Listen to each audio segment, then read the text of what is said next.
وہ اختیار کیا ہے؟ مجھے اپنے ایموشنز پر، اپنی سوچ پر، اپنے کانشس پر جو اللہ تعالیٰ نے اختیار دیا ہے، مجھے سیلف کانشس پیدا کیا ہے کہ میں یہ جانتا ہوں کہ میں کیا جانتا ہوں، میں یہ سوچتا ہوں کہ میں کیا سوچ رہا ہوں. یہ جو اختیار ہے نا، ذکر جو ہے یہ یہاں انسان کو رہنمائی کرتا.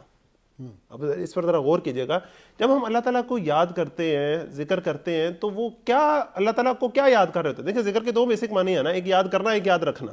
ٹھیک، یاد کرنا ہے اللہ تعالیٰ کو، تو کیا یاد کرنا ہے؟ اللہ تعالیٰ کو رب یاد کرنا، خالق یاد کرنا، مالک یاد کرنا، رازق یاد کرنا، اپنے آپ کو بندہ یاد کرنا، غلام یاد کرنا، عاجز ناچیز یاد کرنا. یہ ہے اصل ذکر. جب انسان یہ احساس دل میں لے کر آتا ہے تو پھر وہ اطمینان پیدا ہوتا ہے کہ یہ سب کچھ ایکسیڈنٹ سے نہیں ہو رہا. دیر از نو ایکسیڈنٹ. ہر شے میرے محبت کرنے والے رب کی پلاننگ سے ہو رہی ہے، ہر سب کچھ اس کے اختیار میں ہے.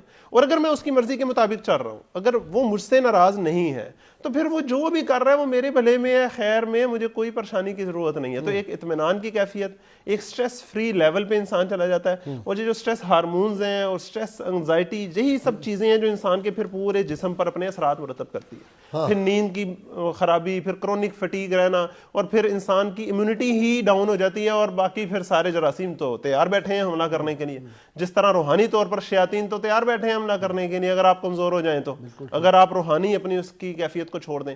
اس پر ایک بڑی خوبصورت حدیث میں نے بھی ریسنٹلی پڑھی کہ ذکر کرنے میں کثرت کرو، یہ رسول اللہ صلی اللہ علیہ وسلم نے فرمایا. اور اس کی مثال ایسے دی کہ ایسے کرو جس طرح کوئی شخص کے پیچھے، کسی شخص کے پیچھے دشمن لگاؤ اور اس نے دوڑ کر قلعے میں پناہ لینی ہو، اس طرح اللہ کا ذکر کرو کہ تمہارے پیچھے یہ شیطان اور سارے اس کے دشمن لگے. دیوانہ ہے اس طرح ذکر. ہاں یہاں ایسے بالکل ایسے بالکل کہ لوگ کہیں کہ دیوانہ ہے، مطلب لوگ کہیں کہ یہ تو ہر وقت اللہ کی یاد میں ہی ہے.